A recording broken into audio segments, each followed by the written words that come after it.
Hello friends, welcome to channel. അപ്പം നമ്മളിന്ന് പറയാൻ പോകുന്നത് 5 കാരണങ്ങളാണ്, അതായത് 5 റീസൺസ് ഫോർ എന്താ പറയുക ബാങ്ക് അക്കൗണ്ട് ഫ്രീസിങ്. അപ്പം നിങ്ങളുടെ ബാങ്ക് അക്കൗണ്ട് ഫ്രീസ് ആവാനുള്ള 5 കാരണങ്ങളുടെ ഡീറ്റെയിൽ 5 നമ്മൾ അതിൻ്റെ കൂടുതൽ പ്ലസ് ആയിട്ട് ഒരു 2 എക്സ്ട്രാ ടിപ്പ് പോലെ സാധനമാണ് നമ്മൾ പറയുന്നുണ്ട്. അപ്പോൾ വീഡിയോ ഫുൾ കാണാൻ മറക്കണ്ട. അപ്പോൾ എന്തായാലും നമുക്ക് വീഡിയോ കിടക്കാണ്ട് പോകുമ്പോൾ നമ്മുടെ 2 മെയിൻ ചാനൽസ് മാത്രമേ പോയി കണ്ടുനോക്കുക, സബ്സ്ക്രൈബ് ചെയ്യുക, സപ്പോർട്ട് ചെയ്യുക, ഫ്രണ്ട്സിലേക്ക് നമ്മൾക്കൊന്ന് ഷെയർ ചെയ്യുക. നമ്മുടെ 3ാമത്തെ ചാനൽ GSH വേൾഡ് കാണാൻ പോയി കണ്ടുനോക്കാറ്. നമ്മളതിൽ ഗാഡ്ജറ്റ് കമ്പാരിസണും അതുപോലെ തന്നെ ന്യൂസുകൾ സംഭവിക്കുകയും ചെയ്യുന്നത്. അപ്പോൾ നിങ്ങൾക്ക് ഹെൽപ്ഫുൾ ആയിരിക്കും. സബ്സ്ക്രൈബ് ചെയ്യുക, സപ്പോർട്ട് ചെയ്യുക, നിങ്ങളുടെ എന്താ പറയുക ഫ്രണ്ട്സിലേക്ക് നമ്മളിലേക്ക് ഒന്ന് ഷെയർ ചെയ്യാം. നമ്മൾ ഇൻസ്റ്റാഗ്രാം പേജിലും ടെലിഗ്രാം ചാനലിൽ അവൈലബിൾ ആണ്. നിങ്ങൾക്ക് അതിലും വേണമെങ്കിൽ കോൺടാക്ട് ചെയ്യാം. ലിങ്ക് ഞാൻ ഡിസ്ക്രിപ്ഷൻ കൊടുത്തിട്ടുണ്ട്. അപ്പോൾ നമുക്ക് വീഡിയോയിലേക്ക് പോകാം. അപ്പോൾ ആദ്യത്തെ റീസൺ എന്ന് പറയുന്നത് നമ്മുടെ സസ്പെക്റ്റഡ് ആയിട്ടുള്ള ഫ്രോഡുലന്റ് ആക്ടിവിറ്റി നമ്മുടെ അക്കൗണ്ടിൽ നടന്നു എന്ന്, അത് അല്ലെങ്കിൽ ഒരു ഇതൊക്കെ ആക്ച്വലി സോഫ്റ്റ്വെയറിന്റെ പണികളാണ്. അപ്പോൾ നമ്മുടെ അക്കൗണ്ട് സംഭവങ്ങളൊക്കെ സോഫ്റ്റ്വെയർ പൊട്ടട്ടോ അല്ലെങ്കിൽ അവരുടെ സോഫ്റ്റ്വെയർ ഏതായാലും മോണിറ്റർ ചെയ്തുകൊണ്ടിരിക്കുന്നുണ്ട്. അപ്പോൾ അതിന്റെ ഭാഗമായിട്ട് തന്നെ എന്തെങ്കിലും ഒരു ഫ്രോഡുലന്റ് ആക്ടിവിറ്റി നടന്നു കഴിഞ്ഞാൽ അത് ഓട്ടോമാറ്റിക്കലി നമ്മുടെ ബാങ്ക് അക്കൗണ്ടിനെ ഫ്രീസ് ആക്കും. അങ്ങനെ വരുന്ന ഫ്രീസ് അക്കൗണ്ട് നോർമലി ഇഷ്യൂസ് ആവാറില്ല. നമ്മൾ ഒന്നെങ്കിൽ ബ്രാഞ്ചിൽ പോയിട്ട് KYC കാര്യങ്ങളൊക്കെ ചെയ്ത് കഴിഞ്ഞാൽ തന്നെ നോർമലി ഇഷ്യൂസ് എന്താ പറയുക നമുക്ക് മാറി കിട്ടും. അങ്ങനെ ഇങ്ങനെ ഈ സസ്പെക്റ്റഡ് ആയിട്ടുള്ള ഫ്രോഡുലന്റ് ആക്ടിവിറ്റി നടന്നു കഴിഞ്ഞാൽ നമ്മുടെ നോർമലി അക്കൗണ്ട് ഫുൾ ഫ്രീസ് ആയിരിക്കും. അതായത് ഡെബിറ്റും ക്രെഡിറ്റും എല്ലാം ഫ്രീസ് ആക്കി വിടുക. അപ്പം അങ്ങനത്തെ ഒരു എന്താ പറയുക ഫ്രീസിംഗ് ആണ് നമ്മുടെ നോർമലി ആദ്യത്തെ നമ്മൾ പറയാൻ പോകുന്ന സസ്പെക്റ്റഡ് ഫ്രോഡുലന്റ് ആക്ടിവിറ്റിയിൽ വരാൻ പോകുന്ന ഫ്രീസിംഗ്. രണ്ടാമത്തേന്ന് പറയുന്നതാണ് നമ്മുടെ ലീഗൽ ഒബ്ലിഗേഷൻസ്. അതായത് നമ്മുടെ ഇപ്പൊ റീസെന്റ് നടന്നുകൊണ്ടിരിക്കുന്ന പരിപാടി തന്നെ നമ്മുടെ സൈബർ ക്രൈമിന്റെ സൈഡിൽ നിന്ന് അല്ലെങ്കിൽ ഗവൺമെന്റിന്റെ സൈഡിൽ നിന്ന് അല്ലെങ്കിൽ ഏതെങ്കിലും ഓർഗനൈസേഷന്റെ സൈഡിൽ നിന്നൊക്കെ നമുക്ക് എന്തെങ്കിലും ലീഗലായിട്ട് കേസും സംഭവങ്ങളൊക്കെ വന്നു കഴിഞ്ഞാൽ അതിന്റെ ഭാഗമായിട്ട് നമുക്ക് എന്താ പറയുക അക്കൗണ്ട് ഫ്രീസ് ആക്കുന്ന പരിപാടി സംഭവങ്ങളൊക്കെ ഉണ്ട്. നിങ്ങൾക്ക് അറിയിക്കും, നോർമലി നിങ്ങൾ സിനിമയിലും കാര്യങ്ങളൊക്കെ ഉണ്ടായിരിക്കും. അതിന്റെ ഭാഗമായിട്ട് തന്നെയാണ് ഇപ്പോൾ റീസെന്റ് നമ്മുടെ സൈബർ ക്രൈമിന്റെ ഭാഗത്ത് നിന്ന് വന്നേക്കുന്നത്. അതായത് നമ്മുടെ എന്തെങ്കിലും ഒരു നോർമലി ഇപ്പോൾ ഈ എന്താ പറയുക ഉടായ്പ ഗെയിമുകളും അതുപോലെ തന്നെ എന്താ പറയുക ഫ്രോഡ് എന്താ പറയുക കളർ ട്രേഡിങ് അങ്ങനെ പറഞ്ഞ കുറേ ഉടായ്പ ഫ്രോഡ് ആപ്പുകളും സംഭവം വെബ്സൈറ്റുകളും സംഭവങ്ങളൊക്കെ ഉണ്ട്. അപ്പോൾ അതിൽ കളിച്ച് കഴിഞ്ഞിട്ട് നമ്മുടെ അക്കൗണ്ടിലേക്ക് പൈസ വന്നു കഴിഞ്ഞാൽ എന്താ വെച്ചാൽ അവർ ഉപയോഗിക്കുന്ന ബാങ്ക് അക്കൗണ്ടിലൊക്കെ ഇതേപോലെ തന്നെ ഫ്രോഡുണ്ട്. എന്ന് വെച്ചാൽ ഒന്നാമത് കുറെ എണ്ണം ബ്ലാക്ക് മണി സംഭവങ്ങളൊക്കെ ചെയ്യാനൊക്കെ ഉപയോഗിക്കുന്നുണ്ട് ഇവർ ഉടായ്പ ആപ്പുകളൊന്നും. ഇതൊന്നും രജിസ്റ്റേർഡ് സംഭവങ്ങളൊന്നുമല്ല. അപ്പോൾ ഞാൻ ഇതിന്റെ എന്താ പറയുക ഇങ്ങനെ ഇഷ്യൂസ് ഉണ്ടാവുന്ന കാരണം കൊണ്ട് തന്നെ കുറച്ച് ഞാൻ 2ാം ചാനലാന്നുണ്ട് ഇതിനെ കുറിച്ച് വീഡിയോ ചെയ്തിട്ടുണ്ടായിരുന്നു. അപ്പോൾ കുറെ ഏതുകൊണ്ട് ഒരു എന്താ പറയാ ഞാൻ പറയുന്നില്ല വാക്ക് ഒരു തലയിൽ ബ്രെയിനില്ലാത്ത ആളാണെന്നുണ്ട്. അതോ അല്ലെങ്കിൽ ചിലപ്പോൾ ഈ ആപ്പുകളെ പ്രൊമോട്ട് ചെയ്യുന്ന ഒരാളായിരിക്കും. വലിയ കമന്റും സംഭവം ഇത് തോന്നില്ലാന്നിട്ട് ഞാനത് എനിക്ക് തോന്നുന്നു 2ാം ചാനലാന്ന് തോന്നുന്നുണ്ട്. അപ്പോൾ ഇത് ഇവർ ഉപയോഗിക്കുന്നത് ബാങ്ക് അക്കൗണ്ടിന്റെ റീസൺ കൊണ്ടാണ് നമ്മുടെ ബാങ്ക് അക്കൗണ്ട് ഫ്രീസ് ആവുന്നത്. എന്ന് വെച്ചാൽ ഈ നമ്മുടെ ഇന്ത്യയിലത്തെ സൈബർ ക്രൈം ചെയ്യുന്നത് എന്താ വെച്ചാൽ ഈ ചെയിനായിട്ട് പോകുന്ന ട്രാൻസാക്ഷനൊക്കെ ബ്ലോക്ക് ചെയ്യുക. അതാണ് ഇവർ ഇപ്പോൾ ചെയ്തുകൊണ്ടിരിക്കുന്ന ഒരു ബ്ലോക്കിംഗ് പരിപാടി. അതായത് ഇപ്പോൾ മെയിനായിട്ടൊരു പ്രൈമറി അക്കൗണ്ടിനെതിരെ ഒരു കേസ് വന്നു. അപ്പോൾ എന്തെങ്കിലും ഇപ്പോൾ റീസെന്റ് കുറേ സ്കാമുകൾ സംഭവം നടക്കുന്നുണ്ടല്ലോ. അപ്പോൾ ആ സാധനം കേസ് വന്നിട്ടുണ്ടെങ്കിൽ അതിൽ നിന്ന് പോയ എല്ലാ എന്താ പറയുക ക്രെഡിറ്റും ഡെബിറ്റും ചെയ്യുന്ന അക്കൗണ്ടുകളൊക്കെ, അതായത് ചെയിനായിട്ട് പോകുന്ന എല്ലാ ബാങ്ക് അക്കൗണ്ടുകളും ഫ്രീസ് ആയിക്കൊണ്ടിരിക്കുക. അങ്ങനെയാണ് ഇവർ അതിൻ്റെ എന്താ പറയുക മോഡസ് ഓഫ് ഓപ്പറാണി എന്നൊക്കെ പറയില്ലേ. അത് ശരിക്കും നോക്കിക്കഴിഞ്ഞാൽ ഒരു പൊട്ടത്തരാണ്. പക്ഷെ എന്താ വെച്ചാൽ ആ ഒരു മെത്തേഡ് കൊണ്ടാണ് നമുക്ക് ബാക്കി കുഴപ്പം ഒന്നും അറിയാത്ത ആൾക്കാർക്ക് വരെ ബാങ്ക് ഫ്രീസിങ് കിട്ടുന്നത്. അപ്പോൾ അതുകൊണ്ട് ഇങ്ങനത്തെ ഉടായ്പ അക്കൗണ്ടുകളൊന്നും നമ്മുടെ എന്താ പറയുക അല്ലെങ്കിൽ ഉടായ്പ ആപ്പുകളും സംഭവങ്ങളൊന്നും ഉപയോഗിച്ചിട്ട് നമ്മുടെ അക്കൗണ്ടിലേക്ക് ക്യാഷ് വരുത്താണ്ടിരിക്കുക.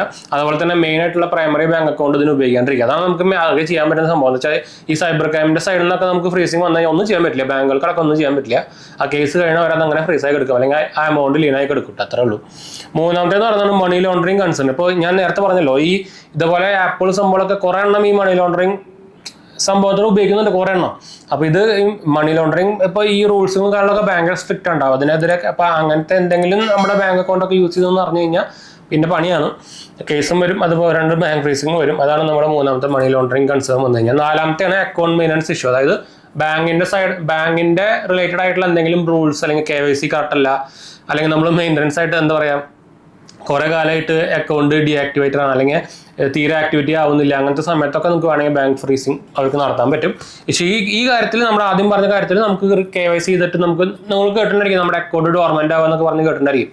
അതൊക്കെ പെടുന്നൊരു സംഭവമാണ്. അത് ഡോർമെന്റ് ആവുമെന്ന് പറഞ്ഞാൽ നമ്മുടെ ഇൻആക്ടിവിറ്റി കാരണം ബ്ലോക്ക് ആവുക അല്ലെങ്കിൽ ഫ്രീസ് ആവുക എന്നൊക്കെ വേണമെങ്കിൽ പറയാം. നമുക്കത് വേണമെങ്കിൽ ഒരു KYCയും അതുപോലെ തന്നെ ഒരു ട്രാൻസാക്ഷൻ ഇനിഷ്യേറ്റും ചെയ്ത് കഴിഞ്ഞാൽ സംഭവം സോൾവ് ആയി കിട്ടും. അതാണ് 4ാമത്തെ. 5ാമത്തെയാണ് അൺയൂഷ്വൽ അക്കൗണ്ട് ആക്ടിവിറ്റി. അതായത് ബാങ്ക് എന്തെങ്കിലും ഒരു സൈൻസ് ഓഫ് സസ്പീഷ്യൽ ബിഹേവിയറോ അല്ലെങ്കിൽ നിങ്ങളിപ്പോൾ കുറേ പേരുടെ ബാങ്ക് അക്കൗണ്ടൊക്കെ നമ്മളിപ്പോൾ നോർമലി നമ്മുടെ ഇപ്പോൾ നമ്മളൊരു 5 കൊല്ലമായിട്ട് ഉപയോഗിക്കുന്ന ഒരു ബാങ്ക് അക്കൗണ്ട് ഉണ്ട്. നമ്മളിപ്പോൾ റീസെന്റ് ഇപ്പോൾ ഒരു മാസമായിട്ടോ അല്ലെങ്കിൽ 2-3 മാസമായിട്ടോ ഭയങ്കര അധികം ട്രാൻസാക്ഷൻ നമ്മൾ ഈ ബാങ്ക് അക്കൗണ്ട് ത്രൂ നടത്തുകയാണെങ്കിൽ അത് ഈ കാറ്റഗറിയിൽ പെടും. അതുകൊണ്ട് ഞാൻ അടുത്ത് എക്സാമ്പിൾ ആയിട്ട് പറഞ്ഞാണ്. അപ്പോൾ അതൊരു അൺയൂഷ്വൽ ആക്ടിവിറ്റിയാണ്. എന്ന് വെച്ചാൽ നോർമലി നിങ്ങളുടെ ബാങ്ക് അക്കൗണ്ട് ഇങ്ങനെ എത്ര അധികം ട്രാൻസാക്ഷനും കാര്യങ്ങളൊന്നും നടത്താറില്ല. അപ്പോൾ ഹ്യൂജ് നമ്പർ ഓഫ് ട്രാൻസാക്ഷൻ നടന്നാലും ബാങ്ക് അക്കൗണ്ട് ഫ്രീസ് ഔട്ട്. അപ്പോൾ അങ്ങനത്തെ സൈഡിലും ചിലപ്പോൾ പണിയിടാൻ ചാൻസ് ഉണ്ട്. ചില സമയത്ത് നമുക്ക് പിന്നെ അത് അൺഫ്രീസ് ചെയ്യാൻ ഭയങ്കര പാടാണ്. ചില സമയത്ത് നമുക്ക് ചിലപ്പോൾ ആ സോഴ്സൊക്കെ കാണിക്കാനൊക്കെ പറയും. അപ്പോൾ അങ്ങനത്തെ സൈഡിൽ വന്നാൽ ചിലപ്പോൾ പണി കിട്ടാൻ സാധ്യതയുണ്ട്. അപ്പോൾ നിങ്ങളുടെ അക്കൗണ്ട് പ്രത്യേകിച്ച് മെയിൻ അക്കൗണ്ട് സംഭവത്തൊന്നും ഇങ്ങനത്തെ കാര്യത്തൊന്നും ഉപയോഗിക്കരുത് കേട്ടോ. പ്രത്യേകിച്ച് എന്നിട്ട് സാലറി വരുന്ന അക്കൗണ്ട് അല്ലെങ്കിൽ മെയിൻ ഇപ്പോൾ ഹോം ലോണുള്ള അക്കൗണ്ട് അങ്ങനത്തെ സംഭവത്തൊന്നും ഉപയോഗിക്കാണ്ടിരിക്കുക. ഭയങ്കര പാടായിരിക്കും. നോർമലി നമുക്കിത് അൺഫ്രീസ് ചെയ്യാനുള്ള മെത്തേഡ്സ് എന്ന് പറയുന്നത് ഒരെണ്ണം ബാങ്കിനെ കോൺടാക്ട് ചെയ്യാനാണ്. രണ്ടാമത്തെ ചിലപ്പോൾ ഞാൻ നേരത്തെ പറഞ്ഞ പോലെ തന്നെ KYC ഡോക്യുമെന്റ്സ്, അത് ഡിപ്പെൻഡ്സ് അപ്പോൺ ഏത് ടൈപ്പ് ഓഫ് ഫ്രീസിംഗ് അനുസരിച്ചിരിക്കും ഡോക്യുമെന്റ്സ് പ്രൊവൈഡ് ചെയ്യുക. അതുപോലെ തന്നെ മൂന്നാമത്തെയാണ് നമ്മുടെ ഫ്രോഡുലന്റ് ആക്ടിവിറ്റീനെ അഡ്രസ് ചെയ്യുക. അതായത് നമ്മൾ നേരത്തെ പറഞ്ഞ അതിൻ്റെ സോഴ്സും കാര്യങ്ങളൊക്കെ പറഞ്ഞല്ലോ.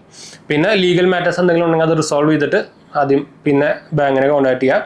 അത് പിന്നെ നമുക്കിപ്പോൾ എന്തെങ്കിലും എന്താ പറയുക ഇൻവെസ്റ്റിഗേഷൻ അല്ലെങ്കിൽ എന്തെങ്കിലും നമ്മൾ നേരത്തെ പറഞ്ഞ സംഭവങ്ങളൊക്കെ വന്നിട്ടുണ്ടെങ്കിൽ കോപ്പറേറ്റ് ചെയ്യാന്ന് മാത്രമേ ഉള്ളൂ, അല്ലെങ്കിൽ ഫോളോ അപ്പ് ചെയ്യുക, അത്രയും മാത്രമേ നമുക്ക് ചെയ്യാൻ പറ്റുള്ളൂ. അപ്പോൾ സൈബർ സൈഡിൽ നിന്നൊക്കെ നമുക്ക് ഇതുപോലെ തന്നെ ഫ്രീസിങ് കാര്യങ്ങളൊക്കെ വന്നു കഴിഞ്ഞാൽ നമുക്കൊന്നും ചെയ്യാൻ പറ്റില്ല. നോർമലി ഇപ്പോൾ നമ്മുടെ ഇവിടുത്തെ വരുന്ന സൈബർ ക്രൈം എന്താ പറയുക, ഗുജറാത്തിലത്തെ സൈബർ ക്രൈം ഓഫീസിൽ നിന്നും അതുപോലെ തന്നെ എന്താ പറയുക ബീഹാറിലത്തെ അങ്ങനത്തെ കുറേ സ്ഥലത്തേക്കാണ് വരുന്നത്. അപ്പം എന്തായാലും നമുക്ക് ഒന്നാമതവരൊക്കെ കൊണ്ടിട്ട് ഇതൊക്കെ കിട്ടുന്നില്ല. വേറെ കാര്യം കിട്ടിയാൽ തന്നെ ചില സമയത്ത് അവർ അങ്ങോട്ട് വരാൻ പറയും അതിൻ്റെ ഡീറ്റെയിൽസ് എടുക്കുക. എന്ന് വെച്ചാൽ അവരൊന്നും ഫോണിലൊന്നും പറഞ്ഞു തരില്ല. അപ്പോൾ നടക്കുന്ന കാര്യമൊന്നുമല്ല അത്. പോയാൽ തന്നെ കിട്ടണമെന്ന് നിർബന്ധമില്ല കേട്ടോ. അപ്പോൾ എങ്ങനെ നമുക്ക് ഇനി നമ്മൾ പറയാൻ പോകുന്നത് എങ്ങനെ നമുക്ക് ഈ ബാങ്ക് അക്കൗണ്ട് ഫ്രീസിങ് ഒഴിവാക്കാം. അത് ഒന്നാമത്തെ കാര്യം എന്ന് പറയുന്നത് നമ്മുടെ അക്കൗണ്ട് ആക്ടിവിറ്റി മോണിറ്റർ ചെയ്യുക എന്നുള്ളതാണ്. നമ്മുടെ എല്ലാ ആൾക്കാരും ചെയ്യേണ്ട ഒരു സംഭവം തന്നെയാണ്. രണ്ടാമത്തേന്ന് പറയുന്നത് നമ്മുടെ കോൺടാക്ട് ഇൻഫർമേഷനും സംഭവങ്ങളൊക്കെ, അതായത് ഫോൺ നമ്പർ, ഇമെയിൽ ID എല്ലാം അപ്ഡേറ്റ് ചെയ്ത് വെച്ച് വയ്ക്കുക. പിന്നെ ഇപ്പം എന്തെങ്കിലും ഇഷ്യൂസും നോട്ടീസോ കാര്യങ്ങളൊക്കെ വന്നിട്ടുണ്ടെങ്കിൽ തന്നെ അത് ബാങ്കായിട്ട് കോൺടാക്ട് ചെയ്യുക. പിന്നെ സേഫ് ബാങ്കിങ് കുറച്ച് പ്രിവെൻഷൻ ടിപ്സ് ആൻഡ് ട്രിക്സ്, നിങ്ങളൊരു ബാങ്കിൻ്റെ അക്കൗണ്ട് ഹോൾഡർ ആണെങ്കിൽ നിങ്ങൾക്ക് ഇടയ്ക്കിടയ്ക്ക് അവരുടെ ഇമെയിൽസും ടിപ്സ് ആൻഡ് ട്രിക്സ് അല്ലെങ്കിൽ എന്താ പറയുക ഡൂസ് ആൻഡ് കോൺസ് എന്നൊക്കെ പറഞ്ഞ കുറച്ച് സംഭവങ്ങൾക്ക് ഇമെയിലൊക്കെ വരുന്നതായിരിക്കും. അതൊക്കെ ഫോളോ ചെയ്യാൻ നോക്കി വെക്കുക. പിന്നെ അഞ്ചാമത്തെന്ന് പറയുന്നത് മെയിൻറ്റെയിൻ ട്രാൻസ്പാരൻസി, അതായത് നമ്മുടെ ഇപ്പം എന്തെങ്കിലും എന്താ പറയുക ഇഷ്യൂസും സംഭവങ്ങളും ഫൈനാൻഷ്യൽ ആക്ടിവിറ്റി സംഭവങ്ങളൊക്കെ ഉണ്ടെങ്കിൽ അതിൻ്റെ സോഴ്സ് ഓഫ് ഇൻകം സംഭവങ്ങളൊക്കെ ഡീറ്റെയിൽ ആയിട്ട് വെച്ച് വയ്ക്കുക. അതുപോലെ തന്നെ നേരത്തെ പറഞ്ഞ കുറച്ച് പോയിന്റ്സ് ഓൾറെഡി പറഞ്ഞാണ് നമുക്ക് ഇതുപോലത്തെ സംഭവത്തിനൊന്നും പ്രൈമറി ബാങ്ക് അക്കൗണ്ട് ഉപയോഗിക്കാണ്ടിരിക്കുക.